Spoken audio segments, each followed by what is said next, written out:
Welcome to the Maria Heller Show, the internet's original podcast. Since the year 2000, always ahead of the curve, always on your side.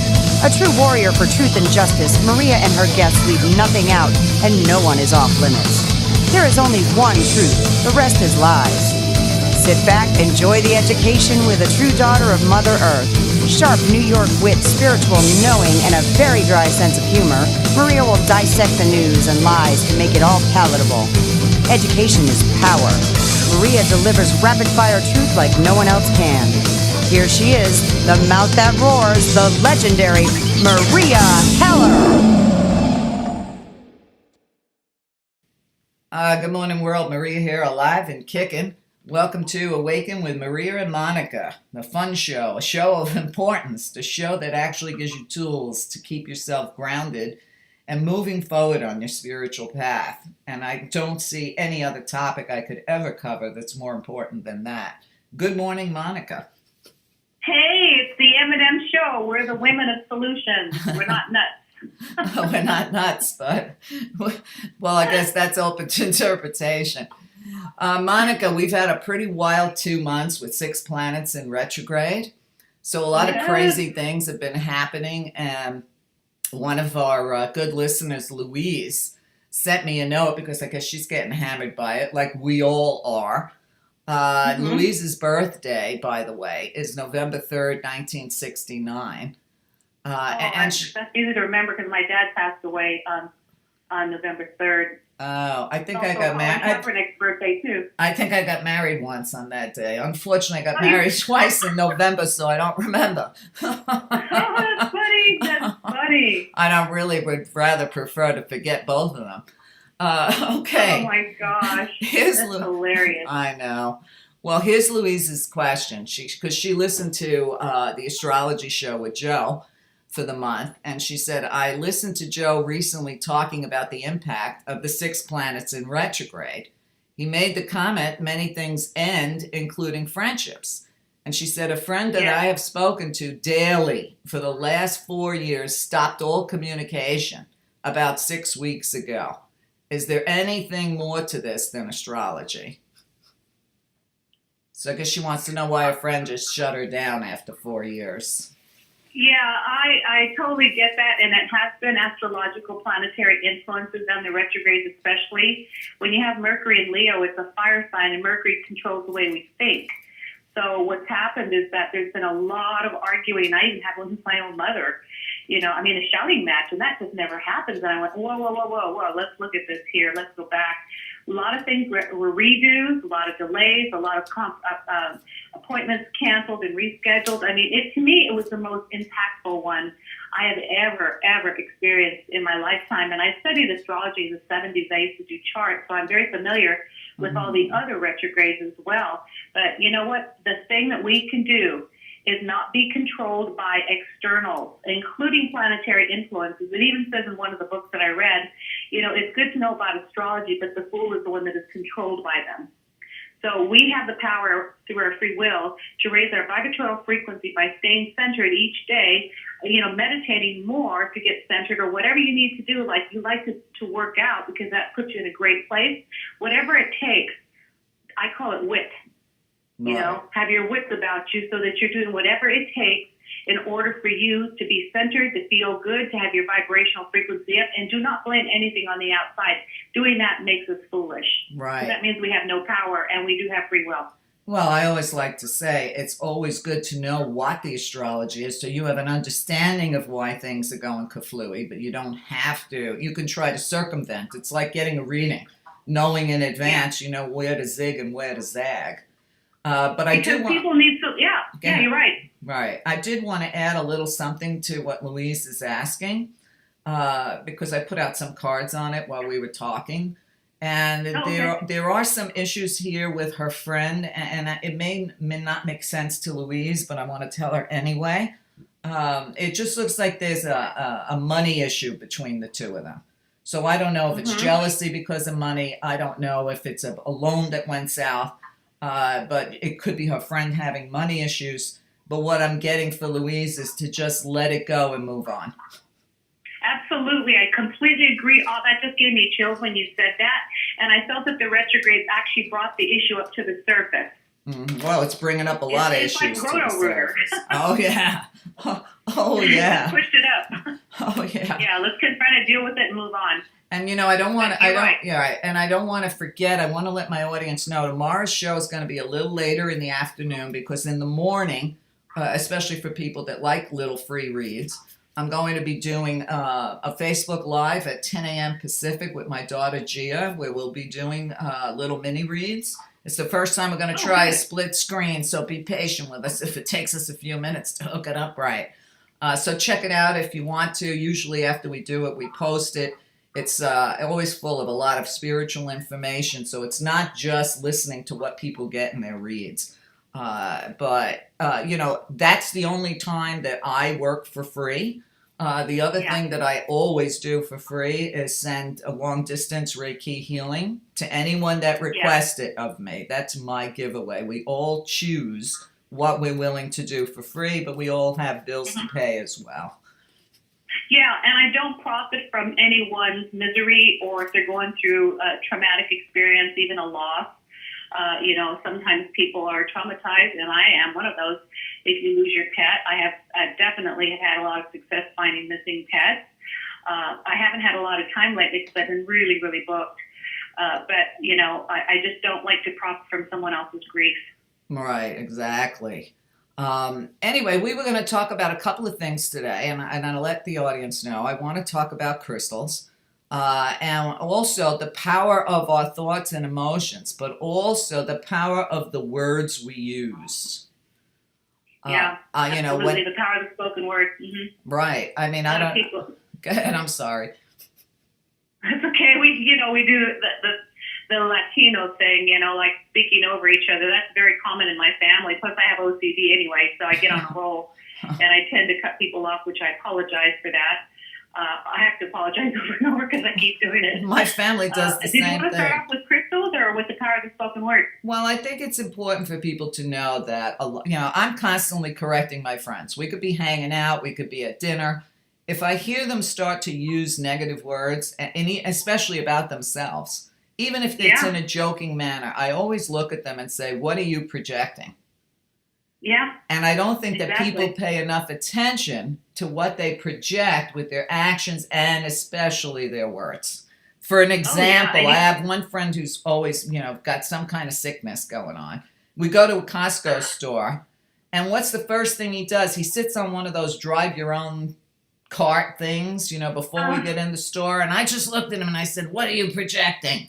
Do you know what I mean? Yeah. And I think that a lot of people don't think about it. The thing that I found when I was 16 years old, I started reading books by Florence Scovel Shinn, Shinn, and she wrote, her first book was like 1926, and then another one later in the 20s, and the one in the 30s, and then the fourth one, 1940 something, right before she died. And one of her books was called The Power of the Spoken Word, and I never forgot it because people think that they say things that are cute, like, oh my God, I was laughing so much I almost died. Do you realize that your brain is a biocomputer and it doesn't have a sense of humor and it records everything we say and then it goes out and manifests it?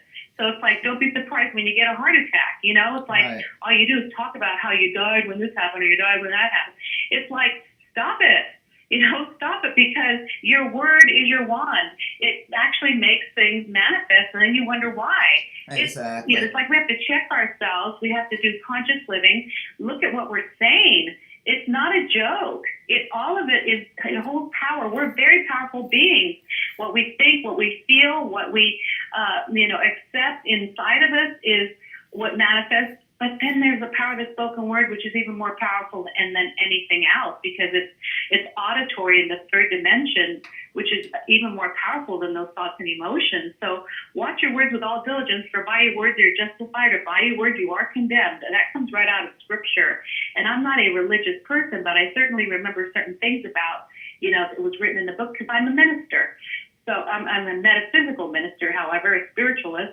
But I still remember certain things from the book that has a lot of really positive things, especially in the New Testament, Matthew, Mark, Luke, and John, especially, and First Corinthians. So I always look at certain things like even Mark 9:23, if thou canst believe, all things are possible to him that believeth. But with the power of a spoken word, even if you don't believe what you're saying and you're joking around, the brain's not joking around. Right. You know, it takes it literally and it spits it back out to us literally. But it doesn't do it to punish us. It's not about your karma. It's about this world that is so loving, this earth, that it gives back to us an image of what we're creating on the inside for one purpose, so that we can go back and change it. Right. Well, the other thing is what people fear. You know, I always say, what you fear, you draw near. Yeah, and it's actually an acronym, false evidence appearing real. It's false evidence appearing real, FEAR. Right. I like to use forever experiencing an alternative reality. Yeah. But you Yeah, know, I love I'll give you an example. Listen, my family was, you know, not Latino, Italian, same thing, crazy people. And one thing I remember is my mother, her whole life, had a tremendous fear of anybody even bumping into or touching her breasts. I mean, she Really? would go into such a panic. She was just like a crazy person. And what the end result was, she got breast cancer. Oh my God. And I remember my sister said to her, you could have been getting felt up all these years because you ended up with breast cancer anyway. But, you know, I mean, I'm making a joke of it, but it wasn't funny. But it's interesting how that happened. And then on the other hand, my father, who was like, you know, Desi Arnaz Italian style, whenever he would get upset or pissed off at any of us, he used to make believe he was having a heart attack. And, you know, you kids are killing me. And he'd grab his chest and pretend he was having a heart attack until he had a heart attack. Do you know what I mean? One day he had a real heart attack. So you've got to be careful, whether you're joking around, whether you're play acting, whether it's coming from your fear, you know, whether you're saying these things out loud. You know, it's one thing to think something, but when you say it out loud and you put energy, sound, vibration behind it, it's going to happen. Yeah. And then you always hear those people say, oh, I knew this was going to happen. Like they were a prophet. They don't realize they created it. They created it. You know, I've got to share a real quick story because I decided long ago, I think back in the late 70s, to test this theory of thoughts, feelings, beliefs, and also what we say. So I heard of a story, and it was in the newspaper, about a woman that was leaving a concert at Oakland Stadium in Oakland, and a guy came up to her, and she had an expensive gold chain on, and he ripped it off her neck, and she ran.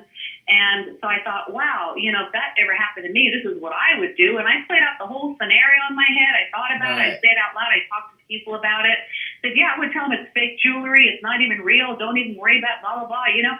And guess what? A year later, guess what happened to me? I'm walking outside Candlestick Park Stadium after a 49er game and got in the car and had the window down. This guy reached in, and I was wearing a very expensive gold chain that I'd only bought 5 days earlier. I paid wholesale, of course. And he ripped it off my neck, and I went in such a shock that everything that I had practiced saying, none of it came out, because I was just like not expecting that. But it happened, of course. I've been focusing on it for a year. Right. Well, that reminds me of a story. My kid sister, listen, we were all raised pretty much like we were men. I have to tell you that. But my kid sister was riding the subway in New York, and she had, you know, a gold chains on, but they were fake. You know, it was costume jewelry. And she's sitting there, and this guy comes up to her, and he grabs her chains, but at the same time, she grabbed his chains. He took her chains, which were garbage, and she got all his gold chains. Oh, my God.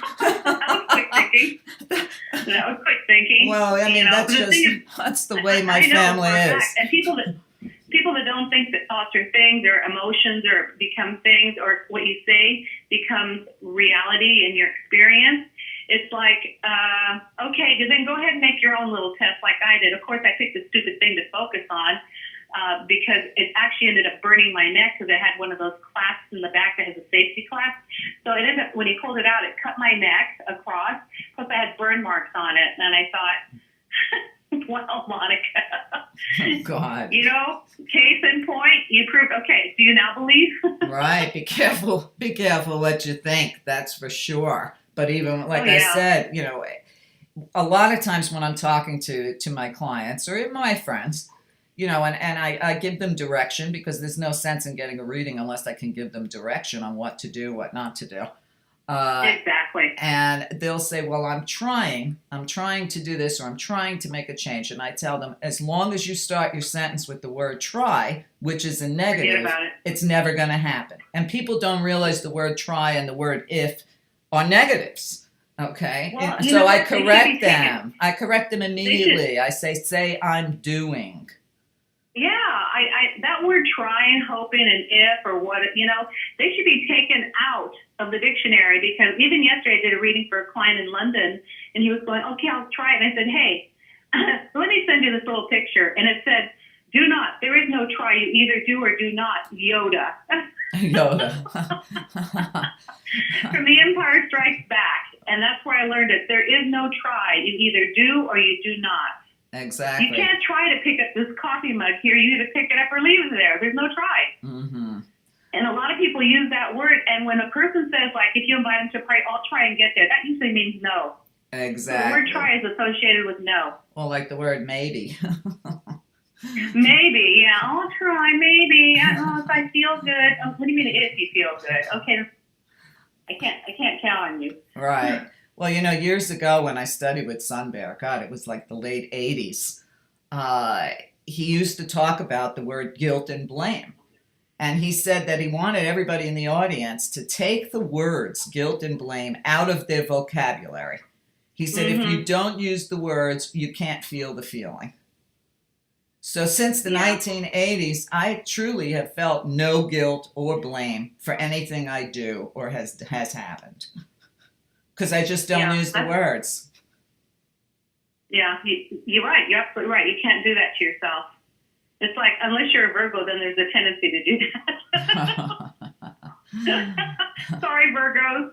But it's true. There's a level of martyrdom there. You're supposed to feel guilty, or either that you were raised Catholic, or Jewish, because there's this guilt thing. I know I've been around it all my life. Right. And no, you can't buy into that kind of stuff. Even if there's a tendency in the family to do that, you can't do that to yourself.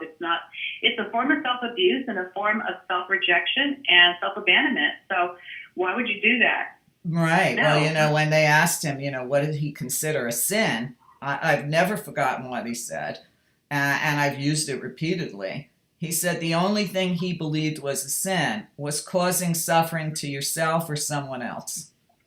Yeah. And when you look up the word sin, it actually means missing the mark. Mm-hmm. So is that a sin? No, that just means that we made a decision that didn't bring us what we wanted. So you make a new decision, like when kids make little mistakes, it's okay. You just say, make a new choice. You don't sit there and, hit them. And like right. I was, if I spilled milk, I got hit.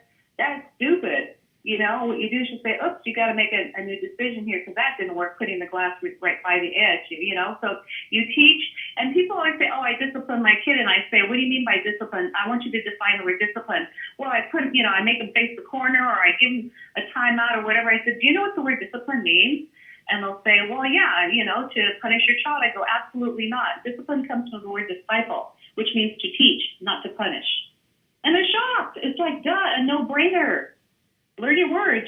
Right. Well, I've always told my kids the same thing when they make a mistake or they believe they've made a mistake. Like just yesterday, my daughter called, and she's been, on a pretty strict diet, trying to keep her body clean and healthy. But she decided to go off the diet, and she ate sugar, which is like a drug to her. And she was feeling like crap. So I said to her the same thing I've said to my kids since they were little. I says, so what did you learn? That was my form of discipline, to stop them and make them think, what did you learn? Yeah, exactly. That's a very good question. And I hope people that are parents are listening to you. Yeah, what did you learn from this? Because when something happens to me, it doesn't happen to me, it happens for me. So when it happens for you, you just say, what's the lesson here? What am I missing? What do I need to learn? When you do that, then you take the emotions out of it and you look at it as information where you can make better choices. Exactly. Because what you got out of that choice wasn't what you wanted. So it's like, stop sinking into those emotions, because that's the killer. The emotions are so toxic that they make us sick. The body takes the brunt of that stuff. And what it does is it causes the resistance to drop, your immune system drops, and then the body says, okay, I'm done. If you're going to continue to do this to me, guess what? I'm going to give you a wake-up call. And sure, they're shocked because how in the world did I get this stroke? Right. Well, I do this every morning, and it's something that I highly recommend everybody do. First thing in the morning, you should start your day with an attitude of gratitude. But I talk to my body, and I say, just for today, I'm pain-free, ache-free. Just for today, I'm stress-free. Just for today, I'm going to have a happy day. I'm going to do my work great. I talk to my body. The importance of self-talk to the body can't be stated strongly enough. And it's people, because I meditate every morning for half an hour with the exact same message to myself, and I give thanks. Even if you know what a prayer is? 2 words, thank you. And then if you add 3 things that you're grateful for, you're good. That's the way you start the tone. That sets the tone for the day, and it makes a difference. So I don't ask for anything. I give thanks before it happens, and that makes a difference. So Meria, it's like you and I are on the same page on this one. Oh, absolutely. And listen, I end my day the same way. So at least I know I'm going to have a good night's sleep. Although I will tell you, yesterday I traveled last night. I was so involved in the dream space. And it's a place I highly recognize, but not here. It's almost like it's a giant white tiled building with retirees, but everybody's got these plush apartments, and there's classes going on and everything you could possibly want in this place. And for whatever reason, it's on 166th Street in Manhattan. That much I know. Have I ever been to 166th Street, Manhattan? No.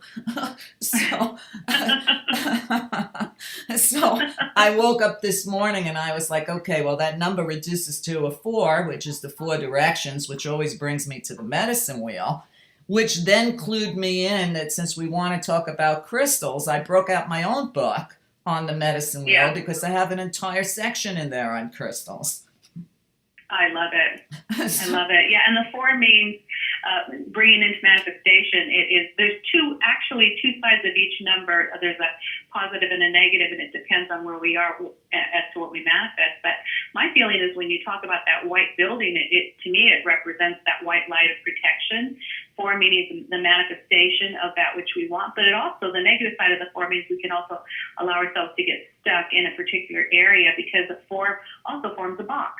And if we put ourselves inside of a box and we stay there because it feels secure, we can get stuck there too. So we can't hang out there too long. We have to open one of the sides and get out and then move on. That's where I made my mistake. I was in my old home for too long and I ended up getting stuck and I needed to get out. Didn't want to get out. I was forced out. My landlord died and the kid said, you've got 60 days. So I had to haul my ass and move. But that was the best thing that happened because it starts a new chapter.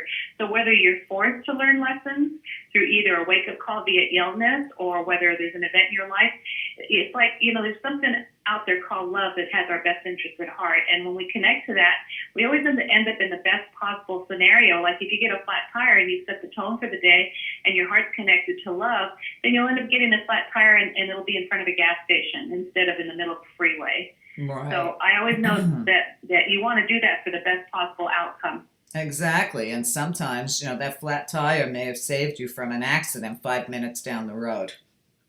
Oh, absolutely. Even delays. I don't complain about delays. Like if there's traffic and stuff, I just go, oh, okay, I'll listen to music and cheer myself up. Probably saving me from an accident anyway. So, and so I don't complain. Even if I have to stand in queue online, waiting to pay for my groceries, I'll just like, la, la, la. Oh, yesterday paying for my groceries, I had a Sebastian Maniscalco moment. I don't know if you ever watched that comedian, but he's great. What's his name? Sebastian Maniscalco. He's probably the best comedian, especially Italian-American comedian I've seen since I was a little girl. Oh. And he does a whole skit on supermarkets and, being online in a supermarket and the delays. And then all of a sudden somebody whips out a checkbook and he's like, who the hell still pays by check? Well, that happened to me yesterday. And as this guy was whipping out his checkbook, all I could think of was this guy's comedy skit, and it calmed me because I said, I'm living it. Oh, my gosh. And then when they have to call management, check approval, please, on, check stand number 3, and it's like, oh, this is going to take any longer. Right. And I'm sure you said, like you've said to yourself, like he does in a skit, like I say to myself, I always pick the wrong line. Yeah, I have said that to myself, and that's not a good thing because then you end up picking the wrong line every time. So, it's Right. like, I always say now, I said, the spirit of time is never too late. I'm at the right place at the right time at the right moment, and I get there safely. Well, the one thing and then one thing that always calms me down, Monica, is something I learned from one of my friends in New York so many years ago. To just say it is what it is. There's nothing you could do about it. It is what it is. Or like Scarlett O'Hara, this too shall pass. This too shall pass. Oh, I say that a lot. And I tell people too, one of the things is people get stuck on their emotional center, and then they start to diagnose it, analyze and stuff. And I'm like, hey, when you go to the bathroom to get rid of toxins and poison in your body, you take a healthy dump, you sit there and analyze, or you just flush the toilet and move on. So I said, emotions are like that. They're temporary. They come and they go, so let them. Mm-hmm. Don't sit there and hang on to it. They're coming and going, just like a parade when you're watching. It comes toward you, so you're looking in front of it, and then it continues moving on. So with the emotions, let them come through. Let them come and let them go. But a lot of people hang on. They say, oh, why is this happening again? Oh, my gosh. Just like let them come, let them go. They're temporary. Exactly. And I have a friend that constantly says, bad shit always happens to me. And he just keeps putting that out there. So more and more bad shit just keeps happening to him. And I just laugh because I just watch it. And I'm like, God, he just never learns. And then he's absolutely right. Exactly. It doesn't make you a great prophet. You got to realize you're calling that in, which, and a lot of times when people ask me to read for them, I can see what's karmic and what isn't. And I will let them know, you created a situation you didn't have to have. This is like you're hooked onto somebody else's. The same thing all week. Right. It's like this is not karmic. It's not something that was in your timeline. You used your free will to get involved in something that was none of your business. And just try to talk them into, how to get out of it. And case in point, it is done unto as you believe. Period. Absolutely. So, listen, we're all here trying to figure life out. I'm not saying you and I are the ultimate voices on planet Earth with all the solutions. Oh, we're not? But I feel like I've lived this life in dog years, which probably makes me about 800 years old. So I've had a lot of these experiences. And Monica, when I was younger, I had so many dastardly things happen in my life, in my body. And I used to say, why me? Why me? And then you come to the realization of, you're in control. What are you doing to contribute to this constant, because I used to actually scream out to the universe, why don't you just send me a book? I can learn this from a book. Why do I have to experience it? But, it's really just growing up. And to get back to something you said earlier about emotions, when I was younger and I was studying Buddha, I couldn't understand when Buddha was teaching to detach from your emotions. Yeah. And I said, but everything I've learned was that part of being human is to experience emotions. So it took me a long time to get what Buddha was saying. He didn't say don't have emotions. He was saying don't let your emotions control you. Control you. And that's what Einstein said also, but he said it in a more, he compared it to physics, that it's not a philosophy, it's physics, that your vibrational frequency, it gets very lowered when you're stuck in the emotional center. But if you raise your vibrational frequency to match the reality that you want, you will get it because there's no other way. And he said this is not philosophy, this is physics. So I realized, if we started looking things more of how to manage this life here and how it really works, then we're not going to get stuck in our emotional center any longer. We don't need to, And so I love Einstein. I love his quotes. I love Da Vinci. I love Nikola Tesla. They're like my heroes. And now I buy these. I go to this website and I look at posters with quotations and I get them framed and I have them in my blue room, which is my third bedroom in my new house. And it's called the blue room because ideas come out of the blue. And so I post up these quotations, which are inspirational, and I get, these reminders every single day to That's great. Not get so heavy about stuff. But, there's also a need to clear out old stuff as well, too. Like I said, when emotions come up, they come up not to be analyzed. They come up so we can release them. But what I do is I don't send negative energy out to the planet. I convert the energy by giving it pure love, and then I send it off on a task Okay, now that you're pure love, go to the nearest animal hospitals and start healing all the animals there. And then when you're done there, go to the next hospital. And it always leaves feeling happy because I converted it. And one thing Einstein did say is you can't, create energy, you can't destroy it, but you can convert it. So I do convert my own negative energy that does come up, but I have a little chat with it first before I send it off. That's a Otherwise, great. we're just contributing and becoming part of the agenda that keeps trying to keep our vibrational frequency low, and that's not good. So, and when we talk about crystals, we'll find out the benefits of utilizing beautiful growth that comes out of our planet that is here to assist us. Absolutely. Kind of like ayahuasca or. Absolutely. Well, we're going to take a break right here, and then when we come back, we'll talk about crystals. So everybody stay with us. We'll be right back. Grab your favorite crystal while we're talking. Hi, this is Maria Heller. If you're enjoying this show, please consider listening to the rest of it, along with hundreds of other hours of education, by a small subscription on my site. Get over to meria.net, meria.net. You are the only thing that supports this show. There's no corporate control, and there's plenty of education on site. So please consider either a subscription or a donation to keep the work going. There are too many alternative voices out there that are being silenced because of lack of support. So if you don't want MSM to be the only mind-controlling news out there, please consider supporting the people that support you and help us all save something for the future for our children. Thank you so much.